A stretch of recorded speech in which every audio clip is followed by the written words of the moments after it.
Hello everyone. आज के class में हम डिस्कस करेंगे या फिर हम सीखेंगे कि ईआरपी और एसएपी क्या होता है और हमको ये एसएपी क्यों सीखना चाहिए और अभी एसएपी सीखने में क्यों बेनिफिट्स बहुत ज़्यादा हैं। तो ये क्लास शुरू करने से पहले या फिर ये सीखने से पहले मैं अपना इंट्रोडक्शन दे दूं। मेरा नाम है अंशुमन और मैं एक एसएपी कंसल्टेंट हूँ।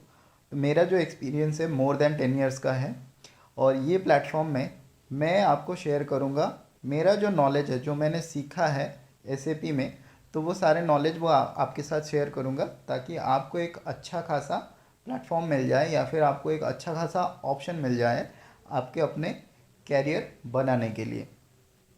तो ये जो चैनल मैंने बनाया है तो बेसिकली इस पर हम एसएपी एमएम और एसएपी डब्ल्यूएम का कोर्स हम यहाँ पे सीखेंगे कि उसको कैसे हम उसके डिटेल्स के बारे में जानते हैं, तो कैसे उसका पढ़ाई करते हैं, क्या होता है और क्या उसका डिटेल्स है, उसको कैसे हम सीखेंगे टेक्निकली एंड थियोरिटिकली। सारे जो थ्योरी है और प्रैक्टिकल है वो सारा की कुछ चीज़ जो है। तो ये जो प्लेटफॉर्म है यहाँ पे हम बेसिकली सीखेंगे एसएपी एमएम एंड डब्ल्यूएम के मॉडल के ऊपर, और अगर आगे हो सके तो एसएपी ईडब्ल्यूएम के बारे में भी हम जानेंगे। और एसएपी में अभी जो लेटेस्ट चल रहा है वो S4 हैना है, तो अगर होगा तो हम उसके ऊपर भी डिस्कस करेंगे। तो बेसिकली हमारा जो स्टार्टिंग रहेगा वो एसएपी एमएम से शुरू होते हुए आगे हम बढ़ते जाएंगे। तो वहाँ पे जाने से पहले चलिए हम पहले देख लेते हैं कि ईआरपी क्या होता है और एसएपी क्या होता है और ये अभी के टाइम में आपको सीखने से क्या बेनिफिट मिलेगा, आपको क्यों सीखना चाहिए। तो चलिए देखते हैं क्या होता है ईआरपी एंड एसएपी। तो सबसे पहले चलिए जानते हैं कि क्या होता है ईआरपी। ईआरपी का अगर हम फुल फॉर्म जाने तो ई stands for enterprise, R stands for resource, P stands for planning। तो क्या होता है एंटरप्राइज, यानी कि एक कंपनी होता है, जैसे आपको सभी को नाम से पता होगा रिलायंस एंटरप्राइजेस हम बोलते हैं, क्योंकि ये काफ़ी सारे कंपनियों को मिला के एक बड़ी सी कंपनी होता है, उसको हम एंटरप्राइज बोलते हैं। तो यहाँ पे रिलायंस जैसी एक बड़ी सी कंपनी, वैसे बड़े बड़े कंपनियों को हम एंटरप्राइज बोलते हैं। तो ये बेसिकली क्या होता है, एक कंपनी होता है। रिसोर्स का मतलब क्या होता है, वो सारे जो चीज़ वो यूज़ करता है। क्या क्या चीज़ यूज़ करता है, पहले तो हो गया मैन पावर, फिर हो गया मटेरियल, फिर हो गया मशीन, और सबसे ज़रूरी जो है वो है मनी। तो ये सारे जो चीज़ रिसोर्स के हिसाब से वो यूज़ करता है। इसको हम एक प्लान्ड तरीके से अगर यूटिलाइज़ करें, अगर एक प्लान के हिसाब से यूटिलाइज़ करें तो हमको बिजनेस में जो है वो प्रॉफिट मिलेगा। अगर हम अनप्लान्ड वे में अगर इसको यूटिलाइज़ करें तो हमको यहाँ पे कोई भी प्रॉफिट देखने को या फिर कोई भी ग्रोथ देखने को नहीं मिलेगा। तो यहाँ पे हम यहाँ पे क्या करेंगे, प्लान्ड वे में यूटिलाइज करेंगे। तो ये कैसे यूटिलाइज करते हैं, ईआरपी नॉर्मली क्या होता है, ईआरपी एक सॉफ्टवेयर होता है जो आपके बिजनेस को ऑटोमेट कर देता है। नॉर्मली आप लोग अभी के जनरेशन में आप देख रहे होंगे कि अभी जो ऑर्डर्स हम दे रहे हैं ऑनलाइन में, जो हमारा बिजनेस चल रहा है, सारे बिजनेस जो है वो ऑनलाइन आ गए हैं, छोटे से लेकर बड़े कंपनी तक सारे ऑनलाइन में काम करते हैं।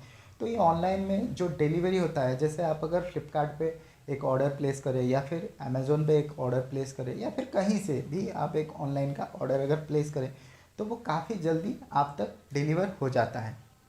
जैसे अमेज़ोन या फिर फ्लिपकार्ट में अभी हमने 1 डे डिलीवरी तक देखा है। अगर आप मेट्रोज़ में रहते हो, अच्छे शहर में रहते हो, तो आपको एक दिन में भी आपका जो प्रोडक्ट है वो डिलीवर हो जाता है।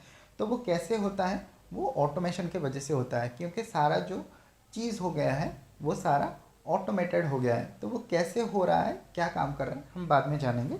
तो पहले का चीज़ ये है कि अभी जो प्रोसेस है वो सारा ऑटोमेटेड हो गया है। तो डेटा का जो प्रोसेसिंग होता है, जैसे आपने ऑर्डर दिया, वो जाके आपके जो कंपनी के पास पहुंच गया, कंपनी से कंपनी के वेयरहाउस के पास पहुंच गया, या फिर कंपनी से थर्ड पार्टी का जो बंदा रहता है, जहाँ पे जैसे आप फ्लिपकार्ट पे देख रहे होंगे सेलर्स रहते हैं काफ़ी, तो आपसे फ्लिपकार्ट से सेलर के पास जो है डेटा बहुत जल्दी ट्रांसफ़र हो जा रहा है, और वहाँ से जो सामान है वो डिस्पैच भी बहुत जल्दी हो जा रहा है, क्योंकि जो लॉजिस्टिक्स वाले होते हैं वो लॉजिस्टिक्स के पास भी वो डेटा जाके पहुँच जाता है।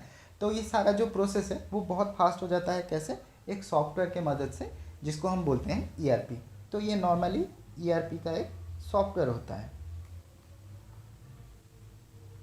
जो कि आपके प्रोसेस को जो है वो ऑटोमेट कर देता है। तो ये ऑटोमेटेड प्रोसेस की वजह से सारा जो प्रोसेस होता है वो बहुत ही जल्दी फास्टर प्रोसेसिंग हो जाता है, ताकि बिजनेस जो है वो काफ़ी अच्छे से हो जाए। जैसे अगर आपको एक डिलीवरी देने में 10 दिन लगता है, तो आप कितना ही डिलीवरी दे पाएंगे। अगर आपका डिलीवरी देने में एक दिन का प्रोसेस लगता है, तो आप काफ़ी ज़्यादा डिलीवरी दे सकेंगे, क्योंकि डिस्पैच बहुत जल्दी हो जाएगा और आप नेक्स्ट डिस्पैच के लिए भी आप रेडी हो जाओगे। अगर आपका एक डिलीवरी जाने के लिए 3 दिन या 5 दिन अगर आपका लॉजिस्टिक्स टीम नहीं लेके जाएगा, तो आपको बहुत ही ज़्यादा प्रॉब्लम हो सकता है।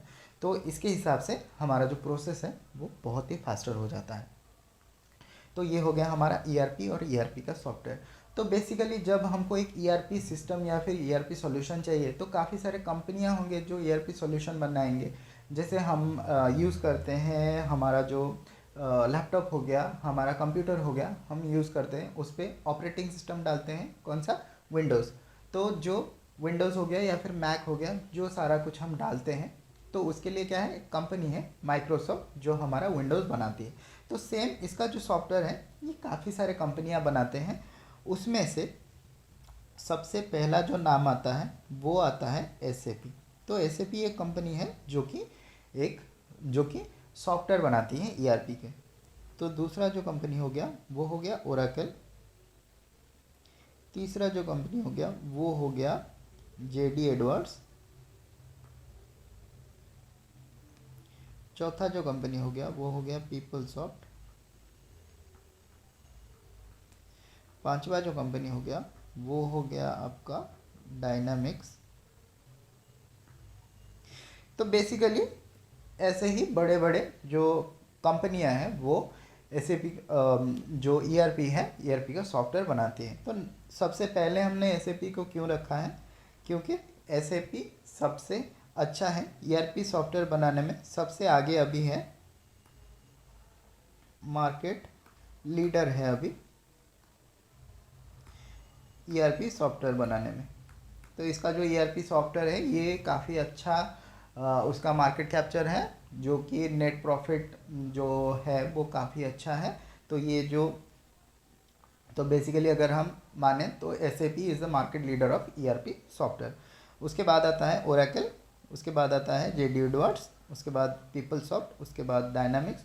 तो ये डिफरेंट डिफरेंट फील्ड में, जैसे कि यहाँ पे एसएपी में हमारे काफ़ी सारे चीज़ जो है, काफ़ी सारे बिजनेस सॉल्यूशन यहाँ पे प्रोवाइड होता है। जैसे कि आप मैन्युफैक्चरिंग इंडस्ट्री में हो, आप कोई एचआर इंडस्ट्री में हो, या फिर आप अगर ऑयल इंडस्ट्री में हो, तो सारा कुछ जो होता है वो आपको एसएपी से, एसएपी का सॉफ्टवेयर जो है वो सारे जगह पे काम कर जाता है।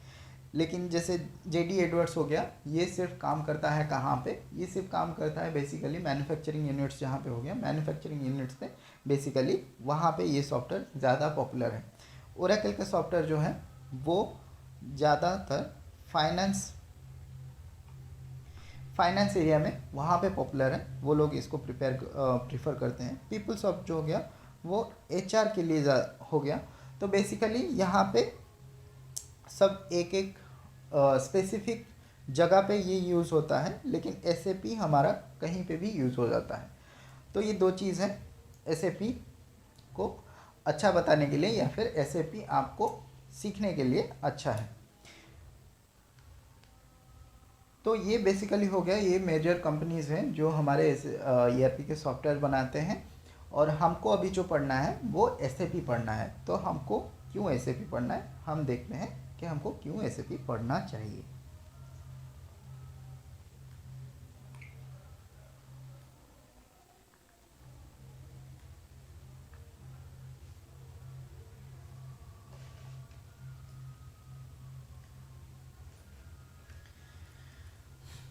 तो हम देख लेते हैं SAP।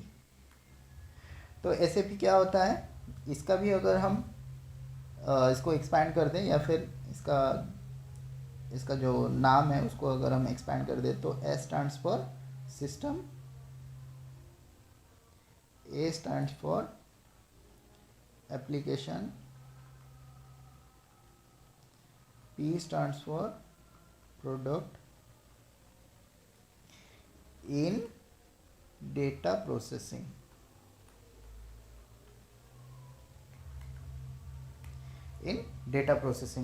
तो डेटा प्रोसेसिंग के लिए हमको जो भी सिस्टम, एप्लीकेशन या फिर प्रोडक्ट चाहिए, वो सारा कुछ जो है वो SAP में है। तो SAP में सारा चीज़ जो डेटा प्रोसेसिंग के लिए चाहिए वो सारा कुछ इसके सॉफ्टवेयर में है। तो ये हो गया इसका नाम, और इसका हिस्ट्री भी थोड़ा जान लेते हैं। ये 1971 या फिर 72 में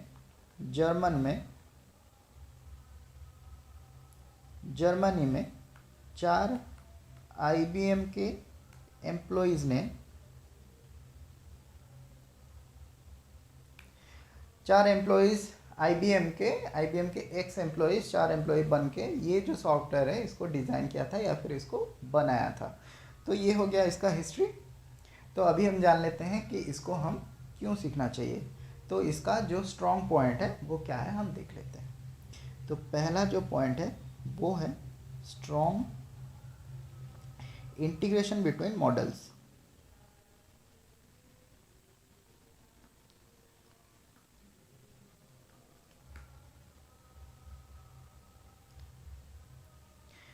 तो यहाँ पे जो हो गया वो है strong integration between models. Models क्या होता है, बेसिकली डिपार्टमेंट्स होता है।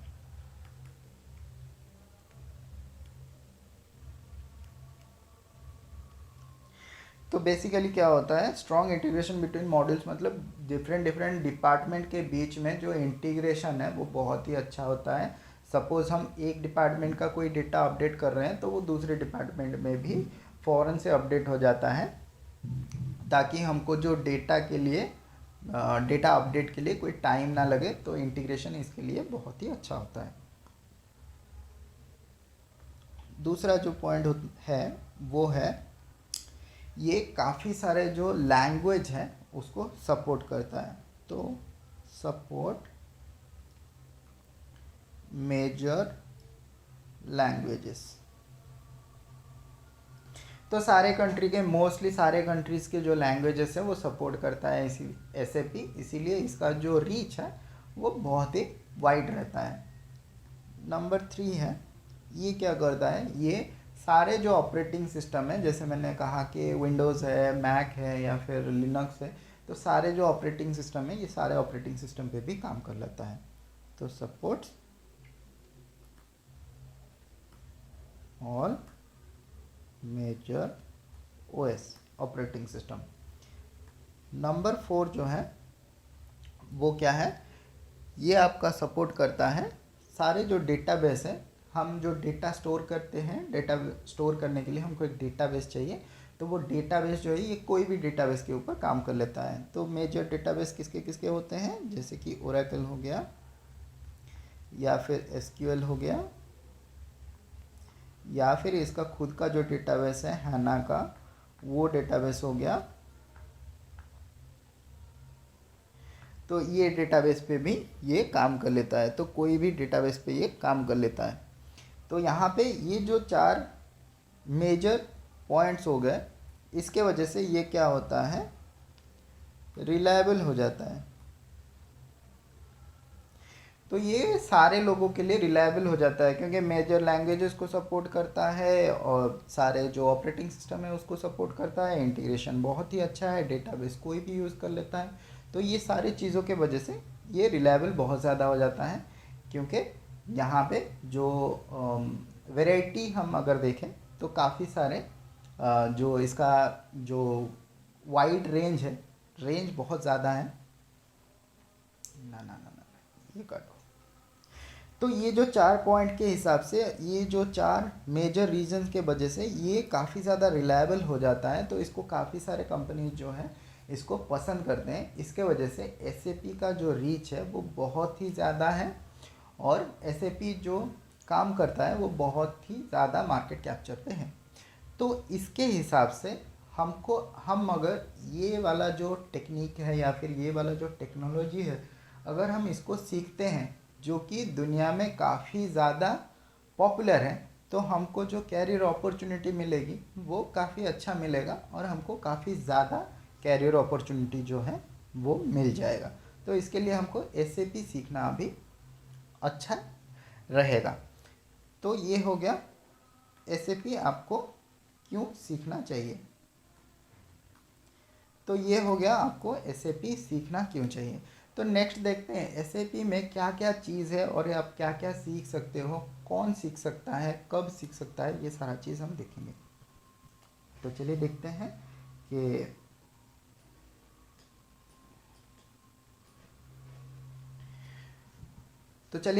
एसएपी के क्या क्या चीज़ है। तो चलिए देखते हैं एसएपी का ईआरपी सॉल्यूशंस क्या क्या है और आप क्या पढ़ सकते हैं और कौन पढ़ सकता है। तो एसएपी का नॉर्मली दो तरह का जो है, तो एसएपी का नॉर्मली जो है वो दो तरह का प्रोडक्ट आता है। एक होता है बिजनेस स्वीट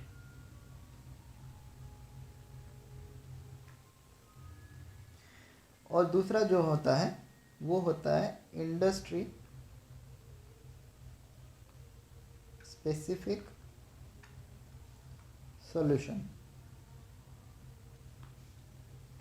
तो ये बिजनेस स्वीट जो आता है ये नॉर्मली क्या होता है, इस पे सारा जो बिजनेस रन करने के लिए तो सारा कुछ चाहिए, मतलब सारा जो डिपार्टमेंट है, सब डिपार्टमेंट का सॉफ्टवेयर जो है, सब डिपार्टमेंट का जो आपको रिक्वायरमेंट है वो सारा कुछ आपको इस पे मिल जाएगा। बिजनेस स्वीट यानी इसके अंदर सारा कुछ रहेगा, सारे मॉड्यूल, जितने सारे डिपार्टमेंट आपको चाहिए प्रोडक्शन के लिए, मैन्युफैक्चरिंग के लिए या फिर आपको सेल्स के लिए या परचेज़ के लिए, सारा कुछ इस पर मिल जाएगा बिजनेस स्वीट में। और इंडस्ट्री स्पेसिफिक क्या रहता है, सपोज आप क्या कर रहे हो, एक ऑयल सेक्टर में काम कर रहे हो, आपका कंपनी जो है वो ऑयल सेक्टर में काम कर रहा है। तो ऑयल सेक्टर में क्या होता है, आपको प्रोडक्शन का या फिर आपको जो है नॉर्मली सारे चीज़ जो परचेजिंग का रहता है वो सारा कुछ नहीं चाहिए होता है। आपको सिर्फ अपना इंडस्ट्री रिलेटेड, आपको ऑयल हो गया, गैस हो गया, उसके लिए एक डिपार्टमेंट हो गया। सपोज़ आप सिर्फ टेलीकॉम डिपार्टमेंट में हो तो आपको कोई चीज़ मैन्युफैक्चर करना नहीं पड़ता है, कुछ नहीं करना पड़ता है। तो आपका एक स्पेसिफिक सेक्टर हो गया टेलीकॉम का, तो उसके हिसाब से आपको क्या मिलता है, आपको एक इंडस्ट्री स्पेसिफिक सॉल्यूशन मिलता है, उसको बोलते हैं हम आईईएस, इंडस्ट्री स्पेसिफिक। ये इंडस्ट्री स्पेसिफिक पे कैसा है, तो नॉर्मली जैसे हमारा ऑयल गैस हो गया, ऑयल एंड गैस हो गया, रिटेल हो गया, टेलीकॉम हो गया, तो ऐसे काफ़ी सारे इंडस्ट्री स्पेसिफिक सॉल्यूशंस मिलते हैं। और दूसरा जो बिजनेस स्वीट हो गया, बिजनेस स्वीट में क्या होता है, हमको सारा डिपार्टमेंट का सारा कुछ मिल गया, जो जिससे हम बहुत सारा बड़ा कंपनी होगा उसका सारे डिपार्टमेंट होंगे, सारे एक साथ में चल जाएंगे। तो इसमें नॉर्मली क्या होता है, इस पे होते हैं डिफरेंट टाइप ऑफ मॉड्यूल। तो ये डिफरेंट मॉड्यूल क्या होता है, बेसिकली यहाँ पे 3 टाइप का मॉड्यूल होता है। एक होता है एडमिन का, दूसरा रहता है टेक्निकल का, तीसरा रहता है फंक्शनल का।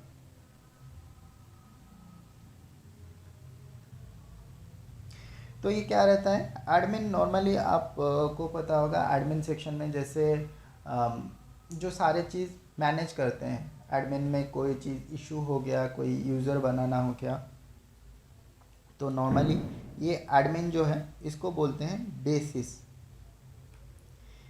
तो ये सारा जो है वो सिस्टम के ऊपर काम करता है, सारे किसको एक्सेस चाहिए, किसको यूज़र क्रिएट करना है, किसको क्या कौन सा सिस्टम कहाँ पे काम करेगा, ये सारा जो चीज़ है ये बेसिस नाम का एक मॉड्यूल है यहाँ पे। तो ये बेसिकली एडमिन का काम करता है। दूसरा जो है वो टेक्निकल है। तो यहाँ पे अगर आपको कोई सिस्टम डेवलप करना पड़ेगा, अगर आप जो बेसिक सिस्टम है वहाँ पे अगर हट के आपको कुछ काम करना अगर है तो आपके लिए टेक्निकल मॉड्यूल है, इसको बोलते हैं एबैप।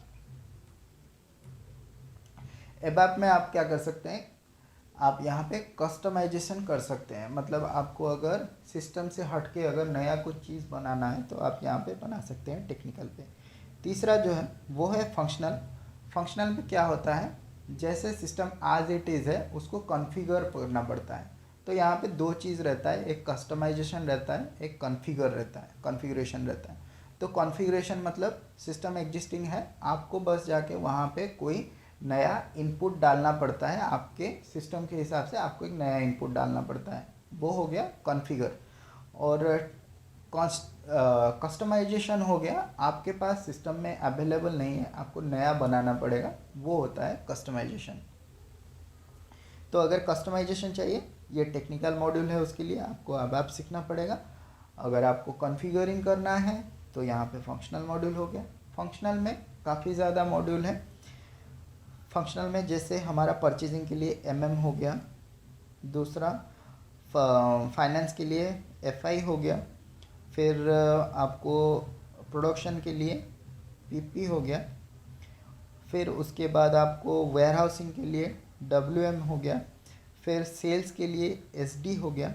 तो ये काफ़ी सारे जो मॉड्यूल हैं वो फंक्शनल साइड में है। यहाँ पे फंक्शनल साइड में हम जो सीखेंगे वो फंक्शनल साइड पे है। तो फंक्शनल साइड सीखने के लिए आपको कोई प्रोग्रामिंग लैंग्वेजेस आने की ज़रूरत नहीं है, आपको रिक्वायरमेंट नहीं है, आपको कोई भी चीज़ ज़रूरत नहीं है। आप इसको काफ़ी आसानी से सीख सकते हैं और काफ़ी आसानी से कर सकते हैं। अगर आप IT बैकग्राउंड से हैं, सपोज़ आप कंप्यूटर साइंस पढ़े हुए हैं या फिर IT में पढ़े हुए हैं, आपको प्रोग्रामिंग लैंग्वेजेस आता है, C++ आता है, तो आप ये एबैप में जा सकते हैं, जो टेक्निकल साइड है वो वाला कोर्स कर सकते हैं। तो टेक्निकल वाला कोर्स कर सकते हैं। और एडमिन में अगर आप एडमिन में काम करते हैं तो आप बेसिस सीख के ये वाला मॉड्यूल पे भी काम कर सकते हैं। तो हम यहाँ पे बेसिकली सीखेंगे फंक्शनल मॉड्यूल, और वो भी MM और WM। तो ये बेसिकली MM का मॉड्यूल जो है वो परचेजिंग डिपार्टमेंट के ऊपर है,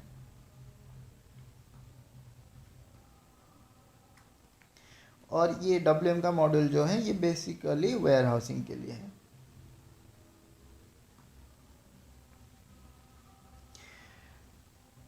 तो ये दोनों हम सीखेंगे, परचेजिंग और वेयर हाउसिंग के बारे में हम ये दो मॉड्यूल के बारे में सीखेंगे। तो अभी रह जाता है आखिरी पार्ट कि इसको कौन कौन सीख सकता है।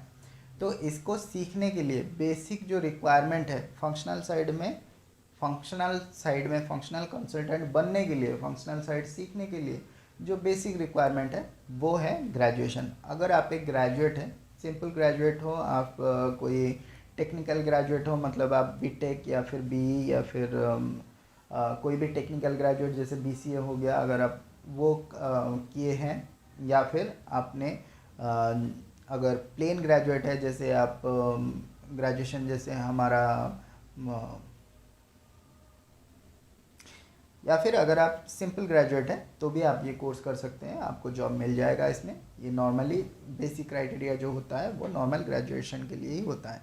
तो फंक्शनल साइड कोई भी सीख सकता है, कोई भी ग्रेजुएट सीख सकता है, कोई भी ग्रेजुएशन के बाद सीख सकता है, या फिर ग्रेजुएशन के टाइम पे भी सीख सकते हैं। काफ़ी अच्छा टेक्नोलॉजी है, काफ़ी अच्छा डिमांड है इसका, सीखने के लिए बहुत ही अच्छा है। और इसका कोई वैसा क्राइटेरिया भी नहीं है कि आपको बहुत ज़्यादा क्वालिफाइड होना चाहिए, नहीं, बस ग्रेजुएशन कंप्लीट है या फिर ग्रेजुएट हैं आप तो आप इसको सीख सकते हैं।